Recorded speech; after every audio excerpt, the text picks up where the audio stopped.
گور شاہی مرحبا۔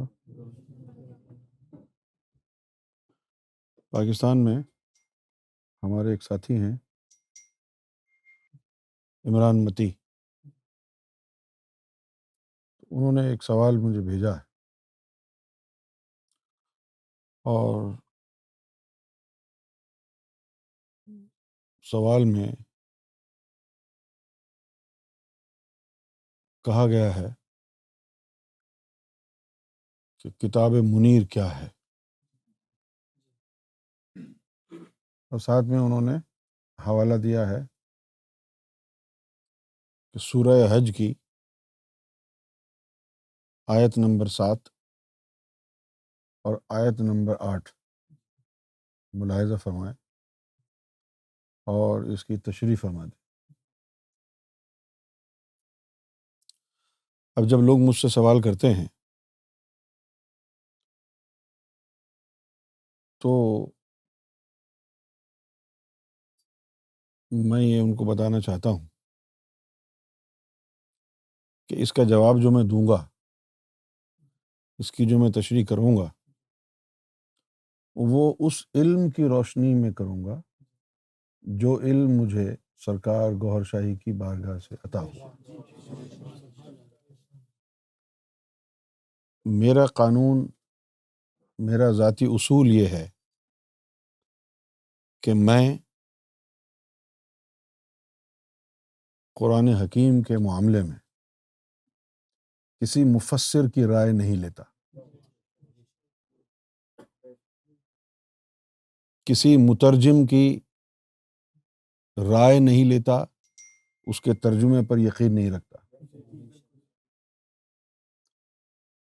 اور آپ کو میں یہ بھی بتاؤں کہ یہ جو ترجمہ ہے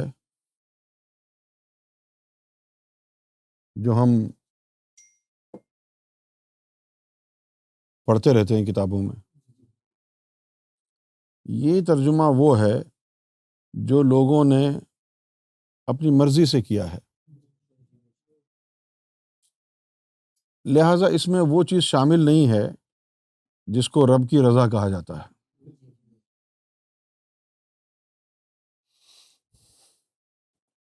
اور ایک بات کی اس کے ساتھ ساتھ میں تشریح بڑی ہی ضروری سمجھتا ہوں اور چاہتا ہوں کہ آپ لوگ اس کو غور سے سنیں۔ بہت سے لوگ یہ پوچھتے ہیں کہ تم لوگوں کی مادری زبان عربی نہیں ہے تو قرآن کو سمجھنے کے لیے تمہیں ترجمہ کرانا پڑتا ہے، پھر تمہاری سمجھ میں آئے گا، اور جو بغیر ترجمے کے قرآن پڑھتے ہیں ان کی کیا سمجھ میں آئے گا۔ میں اس بات سے پوری طرح متفق نہیں ہوں۔ نمبر 1 ریزن، قرآن مجید جو ہے اللہ کا کلام ہے، اگر آپ بغیر سمجھے بھی اس کے آیتوں کی تکرار کریں تو اس سے نور بنتا ہے۔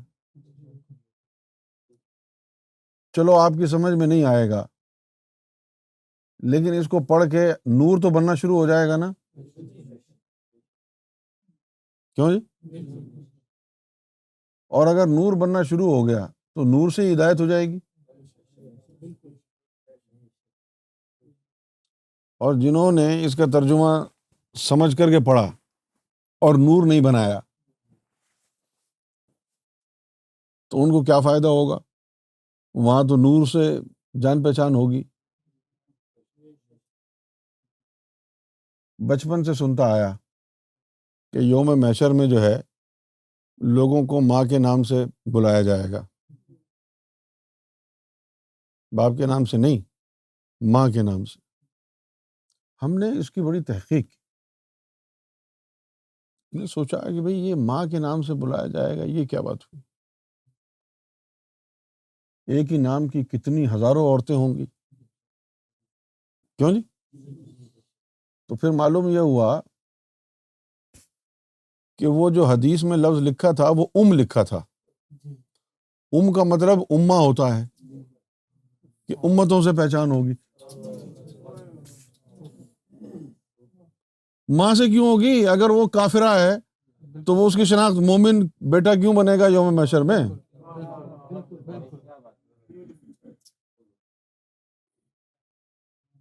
ٹھیک ہے،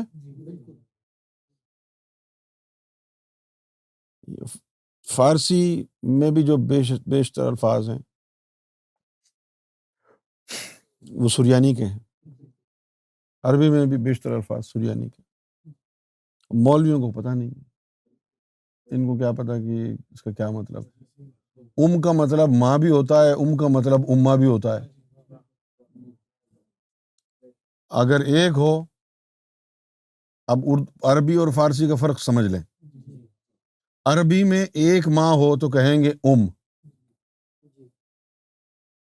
اور ایک سے زیادہ ہوں تو امہات، ایک سے زیادہ ہوں تو امہا، تے نہیں پڑھتے، امہا۔ اور فارسی میں ایک ہو تو اور ایک سے زیادہ ہوں تو یہ فرق ہو گیا۔ مولوی بیچارے، ان کو کیا مطلب ہے اس بات سے کہ صحیح بتائیں یا غلط بتائیں؟ انہوں نے اپنے پیٹ کے لیے قرآن پڑھانا ہے، انہوں نے اپنے پیٹ کے لیے خطبے دینے ہیں، انہوں نے تو پیٹ پالنا ہے اپنا۔ یہ ان کا مذہبی فریضہ کہاں رہ گیا ہے اب؟ یہ تو ان کی جاب ہے۔ جس طرح آج کا مسلمان اپنی جاب میں فراڈ اور بے ایمانیاں کرتا ہے، اسی طرح آج کا مولوی اپنی جاب میں، حالانکہ جو دینی فریضہ تھا اس میں فراڈ کر رہا ہے۔ اب یوم محشر میں پہچان کس سے ہوگی؟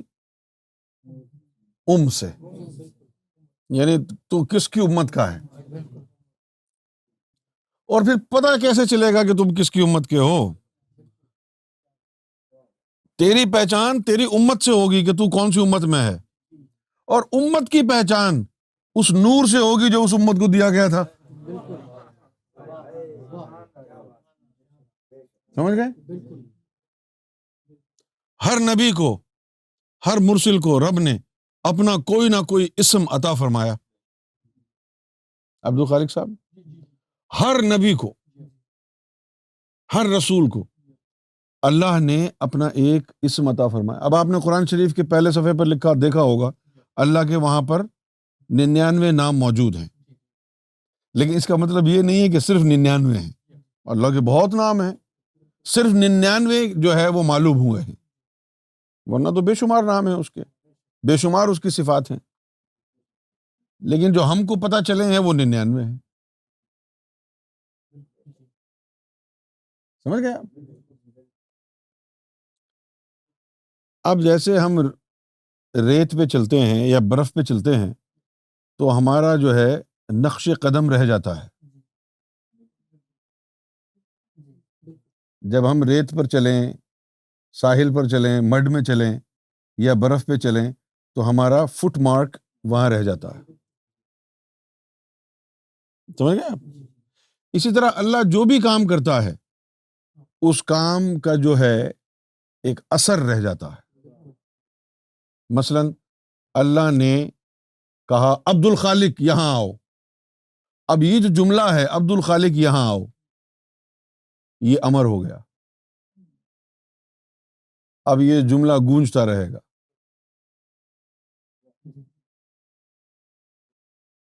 اسی طرح اللہ نے جس اپنی صفت کا اظہار کیا وہ صفت کا جو نور ہے وہ گھومتا رہے گا، گھومتا رہے گا۔ اب یہ جو اللہ کے نام ہیں، جس طرح کہ آپ کا نام عبد الخالق ہے، اس میں خالق اللہ کا نام ہے، عبدال کا مطلب بندہ، عبد الخالق اللہ کا یعنی خالق کا بندہ۔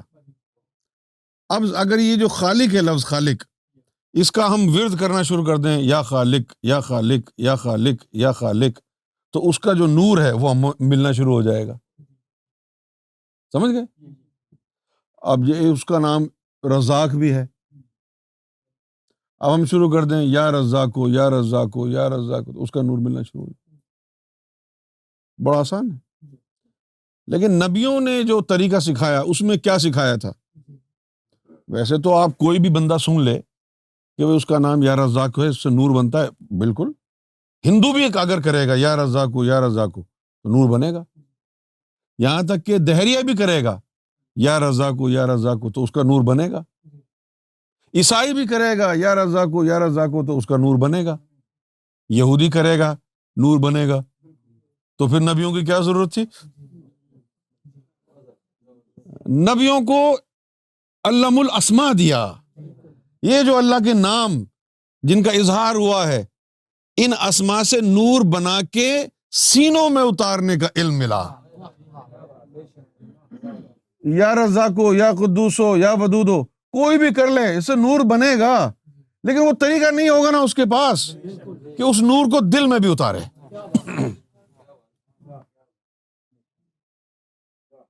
دل میں اتارنے کا جو علم ہو گیا وہ اس نے آدم صفی اللہ سے شروع ہوا، محمد رسول اللہ پر نبوت ختم ہو گئی، سمجھ گئے؟ اب جیسے عیسیٰ علیہ السلام کو یا قدوسوں کا ذکر ملا، کیوں ملا؟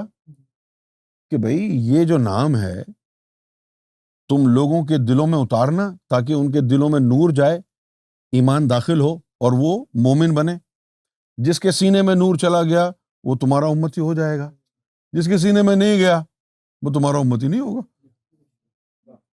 موسیٰ علیہ السلام کو بھی ہوا، یا رحمانوں کا ذکر ملا۔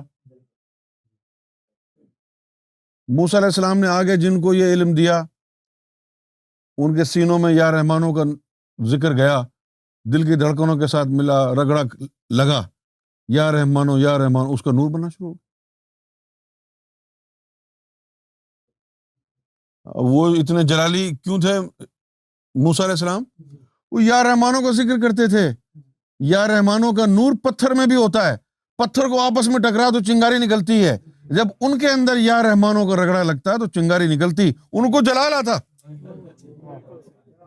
کیوں جی؟ جب یا رحمانوں کا رگڑا لگتا ہے ان کو جلا لاتا۔ جن کے اندر وہ یا رحمانوں کا نور چلا گیا ان کے سینے یا رحمانوں سے منو پر ہوگا۔ پھر داؤد علیہ السلام کی امت کو یا ودودوں کا اسم عطا ہوا، انہوں نے لوگوں کو سمجھایا کہ آؤ رب کی طرف، اور یہ نام بھی دیا۔ جب ان کے دلوں میں یا ودودوں کا نام گیا، یا ودودو یا ودودو، یہ جو یا ودود جو ہے اس کا مطلب ہے محبت والا۔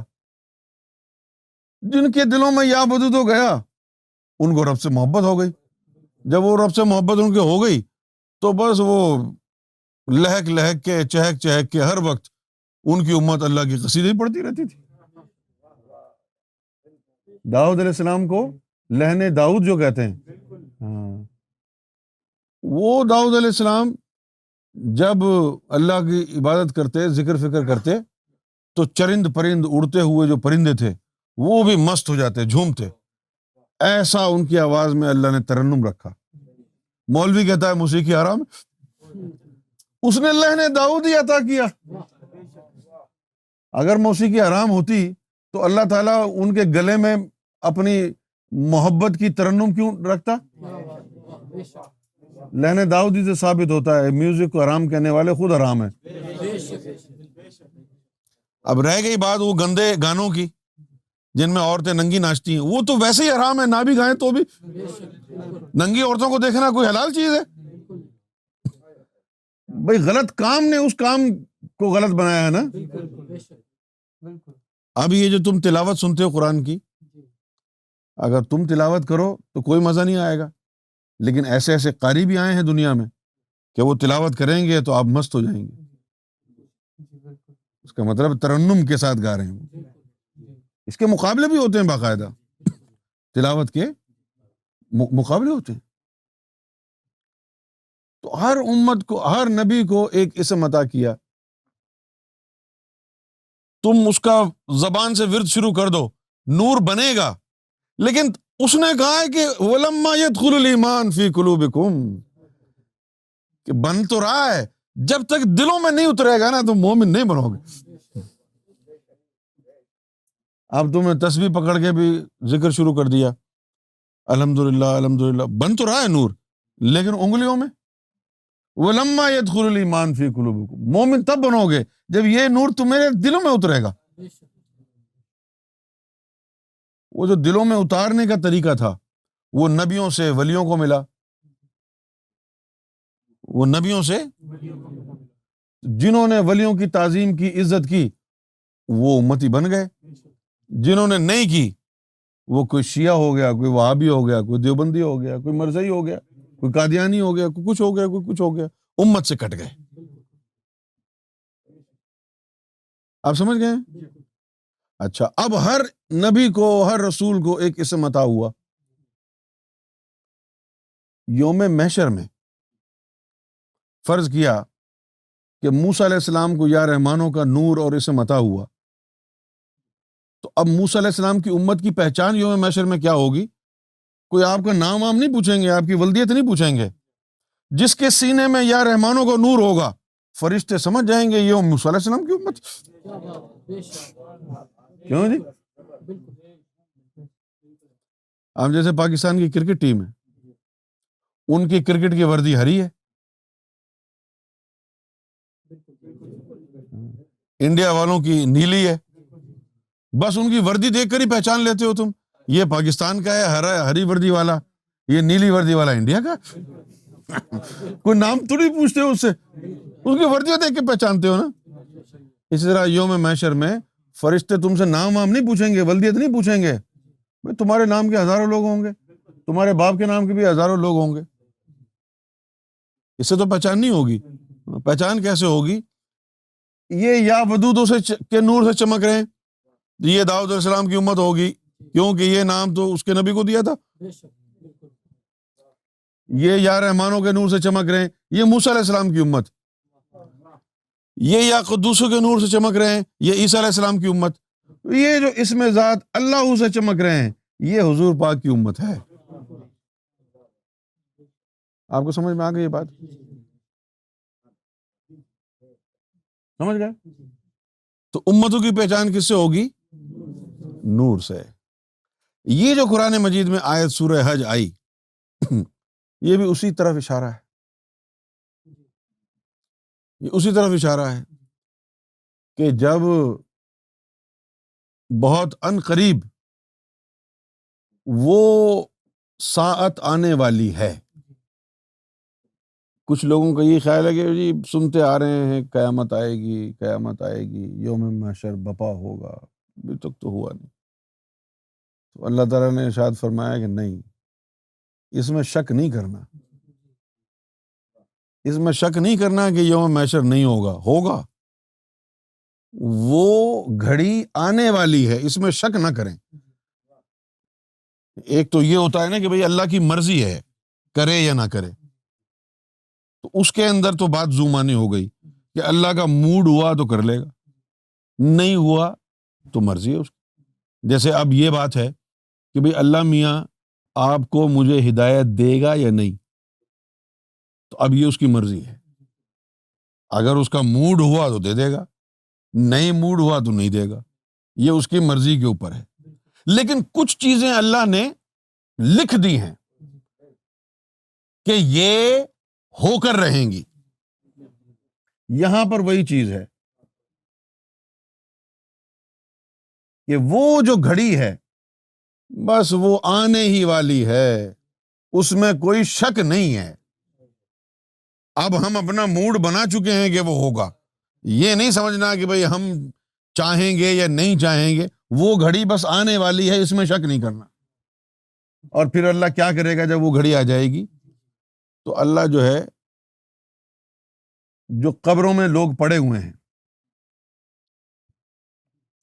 جو قبروں میں لوگ پڑے ہوئے ہیں، ان کو دوبارہ اٹھائے گا، جسم نہیں، ان کے لطیفہ نفس کو اٹھایا جائے گا، یہ یاد رکھنا،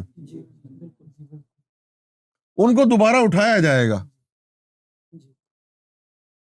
جو قبروں میں لوگ پڑے ہوئے ہیں ان کو اٹھایا جائے گا، اور جب ان کو اٹھایا جائے گا تو پھر کیا ہوگا؟ پھر اتنے انسان ہوں گے، ان میں سے کچھ جو لوگ ہوں گے نا، وہ اللہ سے بحث کریں گے، اللہ سے جھگڑیں گے کہ یہ تو نے ہمارے ساتھ کیسا فیصلہ کر دیا، تو نے کیسا فیصلہ کر دیا۔ اللہ کے فیصلے پر اعتراض کریں گے، اس سے منحرف ہوں گے.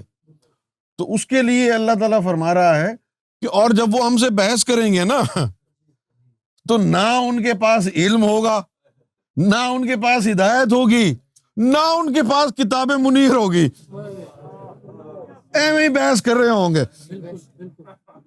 بھائی اگر علم ہو تیرے پاس، ہدایت ہو، کتاب منیر ہو، تو پھر بحث کرتا ہوا اچھا لگتا ہے کہ جی یہ سب کچھ جو تم نے شرطیں رکھی تھیں وہ تو ساری ہیں میرے پاس، پھر بھی تم ایسا فیصلہ کیوں کر رہے ہو؟ تمہارے پاس ان تینوں میں سے تو کچھ ہے ہی نہیں. اب یہ جو ہمارے عمران متی بھائی ہیں، اللہ تعالیٰ ان کو ہدایت عطا فرمائے کہ انہوں نے تو غور کر لیا کہ بھئی قرآن مجید میں کتاب منیر کا ذکر آیا ہے، یہ کتاب منیر کیا ہے؟ لیکن مسلمان اس کے بارے میں سوچتے ہی نہیں، کیونکہ وہ پرواہ ہی نہیں ہے، پرواہ نہیں ہے، پڑھ لیے، پڑھتے رہے. تیرا دل کھلاندہ منڈے کڑیاں تو سجدے کرے مسیح، دل میں بیوی بچوں کو دنیا کو بسایا ہوا ہے، اور ایسے ہی بس لگے ہوئے ہیں ٹکا ٹک سجدے میں زور زور سے جو ہے سر مار کے زمین پہ یا نشان بھی بنا لیا ہے کالا سا، اور یہ بھی کہتے ہیں کہ جس کے یہ نشان ہوگا وہ جنتی ہوگا. کچھ لوگوں کے یہ نشان میں نے دیکھے بغیر نماز پڑھے بھی بن جاتے ہیں. اب یہ کتاب منیر کیا ہے؟ کتاب منیر کیا ہے؟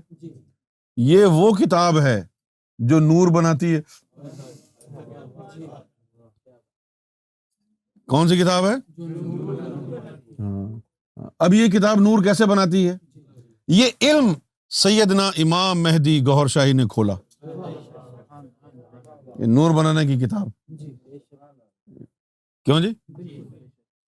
کتاب یہی ہے، اس کی جو میتھڈالوجی ہے وہ کہلاتی ہے کتاب منیر. کیوں جی؟ اب جو ہے قرآن مجید کی کچھ آیتیں ایسی ہیں جیسے سورہ جن ہے، ایک خاص ترتیب کے ساتھ اس کی جب بار بار ہم تلاوت کرتے ہیں، خاص عدد کے ساتھ، فرض کیا 7 دفعہ، مرشد کی اجازت ہو 7 دفعہ تکرار کرے سورہ جن کی تو 150 جن آپ کے قبضے میں آ جاتے.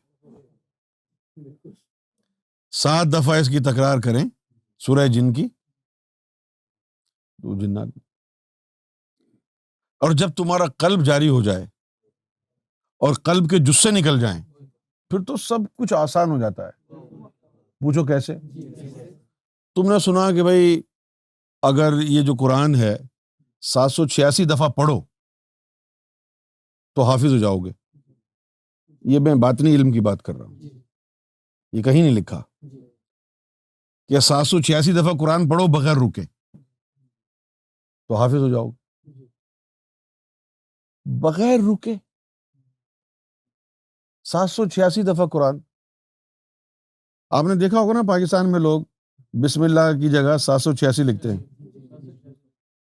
786 بسم اللہ الرحمن الرحیم کا عدد ہے اور قرآن بسم اللہ الرحمن الرحیم میں بند ہے. سمجھ گئے؟ تو 786 جو ہے وہ قرآن مجید کا عدد ہو گیا. اگر بغیر رکے وقفہ لیے بغیر 786 دفعہ آپ نے قرآن پڑھ لیا تو آپ اس کے حافظ ہو جائیں گے. اب یہ تو ممکن نہیں ہے. اگر روحانیت ہے پھر ممکن ہے. وہ کیسے؟ آپ کے لطیفہ قلب کا جثہ نکلا، آپ نے لطیفہ قلب کو 786 دفعہ قرآن پڑھنے پہ لگا دیا. اب آپ باتیں کر رہے ہیں، کھیل رہے ہیں، اٹھ رہے ہیں، بیٹھ رہے ہیں، بیوی بچوں کے ساتھ مصروف ہیں، وہ جو آپ کے قلب کا جثہ ہے وہ پڑھ رہا ہے بغیر رکے، اس کا سانس ہی نہیں پھولتا. وہ تو اندر آپ کے فرشتہ بند ہے نا. اس نے 786 دفعہ پڑھا اور پورے قرآن کا جو موکلات ہیں، پورے قرآن کے موکلات وہ آپ کے تابع ہو گئے. جب وہ پورے قرآن کے موکلات آپ کے تابع ہو گئے تو پھر کبھی آپ کے ذہن نے کہا یار وہ سورہ رحمان کہاں ہے، وہ فوراً موکلات وہ آپ کی میموری میں لے آئے. یہ ہم نے علم کھول دیا ہے. جب آپ کو خیال آیا کہ یار سورہ رحمان پڑھنی چاہیے، وہ سورہ رحمان کے موکلات جمع ہو گئے، کھڑے ہو گئے، وہ سورہ رحمان شروع ہو گئی آپ کی زبان سے. پھر آپ کو کبھی خیال آیا یار سورہ نور پڑھنی چاہیے، وہ موکلات لگ گئے ساتھ، سورہ نور پڑھ رہے ہیں. کروا وہ موکلات رہے ہیں، لوگ سمجھ رہے ہیں یہ حافظ ہو گیا. سمجھ گئے؟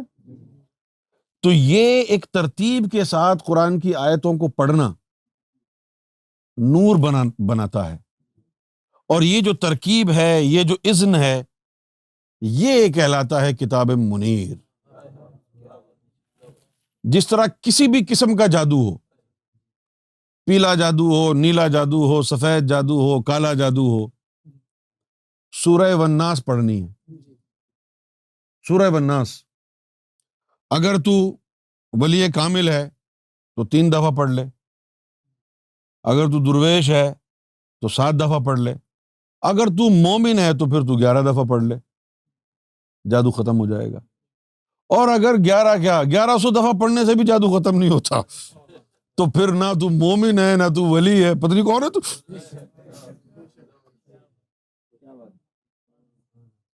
بھائی حضور پاک کے اوپر بھی کافروں نے جادو کرا دیا تھا، اس کا اثر بھی محسوس ہوا، لیکن فوراً اللہ تعالیٰ نے سورہ والناس نازل کر دی. آپ نے سورہ والناس 3 دفعہ پڑھی، ختم ہو گیا جادو. اب مومن کے اوپر اثر کیوں ہوگا؟ کہ اس کے دل میں نور ہے. جب وہ سورہ والناس پڑھے گا تو وہ موکلات اس کی مدد کریں گے سورہ والناس کے. اسی طرح یہ علم الاسماء جو ہے، یہ اصل میں کتاب منیر کہلاتا ہے. اب یہ جو تمہارے سامنے جو کاغذ پر لکھی ہوئی قرآن ہے، بھائی اس میں مسلمان کہتا ہے اس میں نور ہے، ہم بھی کہتے ہیں کہ قرآن مجید نور ہے.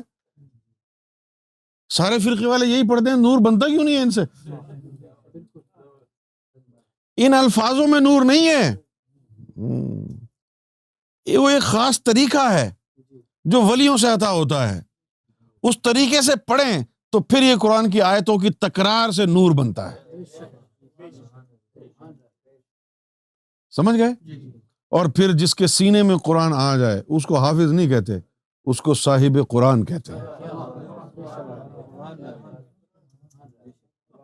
میں جو حافظ بنا ہے وہ تو موکلات بس پڑھا رہے ہیں اس کو، کیوں جی؟ لیکن قرآن جس کے سینے میں آ گیا وہ کتاب منیر بھی ہے، وہ صاحب قرآن بھی ہے، بلکہ وہ کہہ دو کہ وہ قرآن ہے. یہ قرآن مجید جبرائیل علیہ السلام نے حضور صلی اللہ علیہ وسلم کے قلب کے اوپر نازل کیا. یہ قرآن مجید حضور کے قلب کے اوپر نازل کیا. اب جو حضور کے قلب کے اوپر نازل کیا، حضرت صاحب جب حضور کے قلب کے اوپر یہ نازل ہوا تو اب اس میں ہوا یہ، جب حضور کے قلب کے اوپر نازل ہوا اتنا ولیوں کو پتا ہے، اتنا ولیوں کو پتا ہے، لیکن ہم چاہتے ہیں کہ تم کو ان سے زیادہ پتا چلے.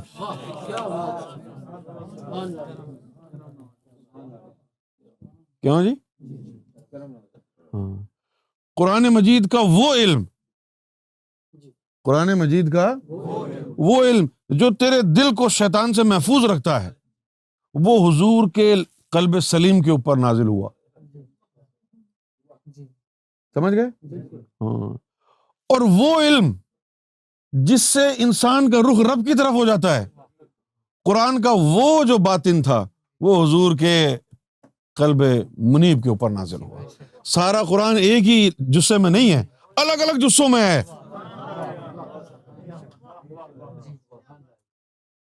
سمجھ گئے؟ وہ جو دیدار والا علم تھا وہ قرآن کا حصہ ان کے قلب شہید کے اوپر نازل ہوا. پھر جس کا قلب شہید ہوگا اس کو حضور کے قلب شہید سے اسی علم کا فیض ہوگا نا. اگر داتا صاحب کا تعلق حضور کے قلب سلیم سے تھا تو وہ آگے کی بات کیسے کریں گے؟ بھائی خواجہ صاحب کا قلب منیب سے فیض ہوا حضور کے، ان کو وہاں تک علم ہو گیا. سمجھ گئے؟ جب امام مہدی علیہ السلام تشریف لائے تو وہ جو ان کے قلب شہید کی طرف قرآن کا علم تھا وہ سارا امام مہدی کی طرف آ گیا.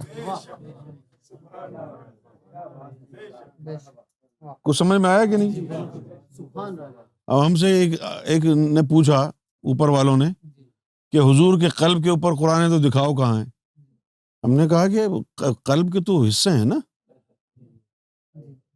قلب کے تو 3 حصے ہیں. کتنے حصے ہیں؟ قلب کے تو 3 حصے ہیں. اب تم یہ بتاؤ کہ تم قرآن کے کون سے حصے کی بات کر رہے ہو؟ تو وہ لوٹ گئے، وہ چلے گئے.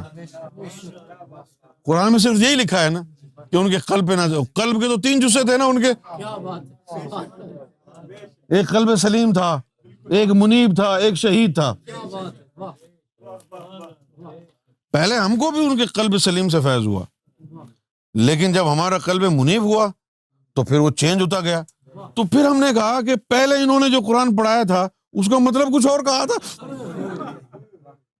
اب یہ جب منیب ہوا قلب تو اب یہ کہہ رہے ہیں اس آیت کا تو مطلب یہ نہیں ہے. اب جب قلب سلیم تھا تو ان کے قلب سلیم سے فیض ہوتا رہا، پھر جب منیب ہو گیا تو ان کے منیب سے ہو گیا، جب قلب شہید ہوا تو اس کے بعد تو ساری چیزیں اور ہو گئیں. سمجھ گئے؟ تو کسی کو فیض، کسی ولی کو فیض ان کے قلب سلیم سے ہوا. جس طرح مولا علی ہیں، حضرت علی جو ہیں ان کو جو فیض ہوا وہ قلب سلیم سے ہوا. اب ان کو کیا پتا کہ آنے والے دور میں کچھ لوگ ایسے بھی ہوں گے جن کو منیب سے ہوگا، کچھ ایسے بھی ہوں گے جن کو قلب شہید سے فیض ہوگا.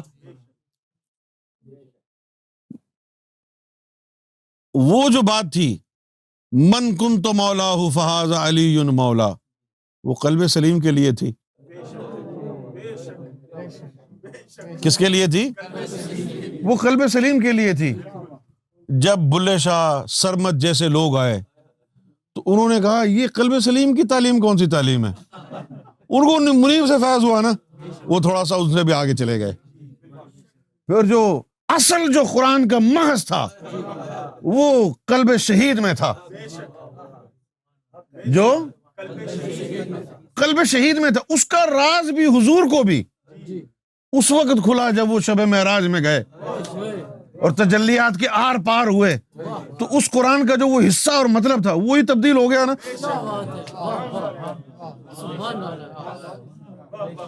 جب تجلیات کے آر پار ہوئے تو پھر وہ تبدیل ہو گیا.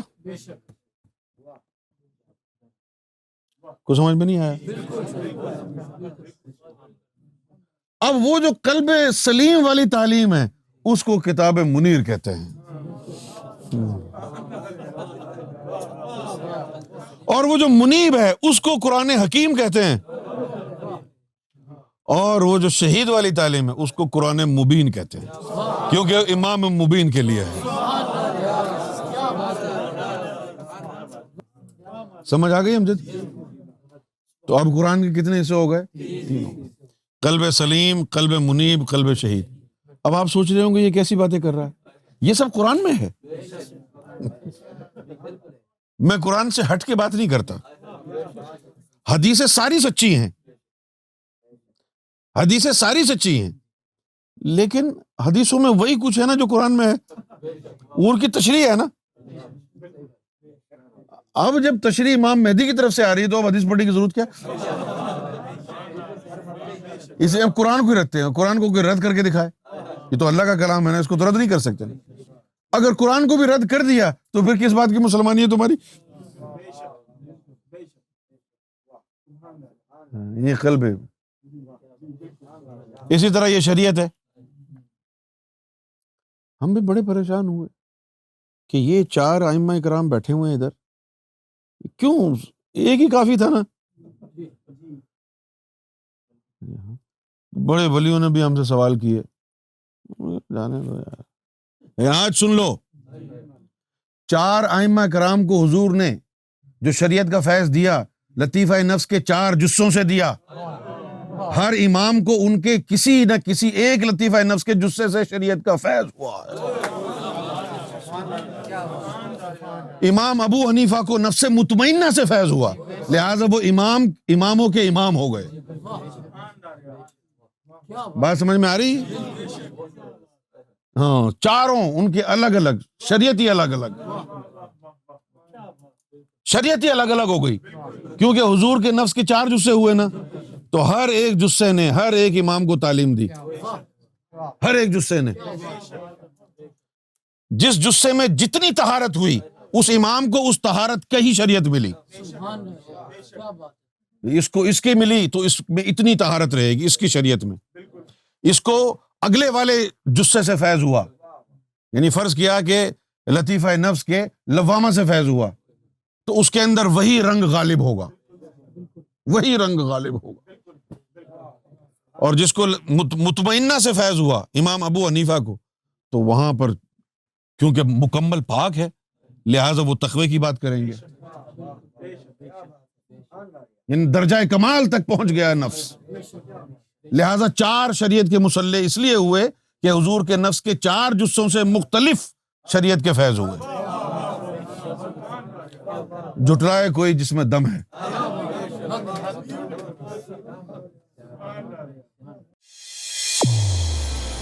Aura TV Guidance brought to you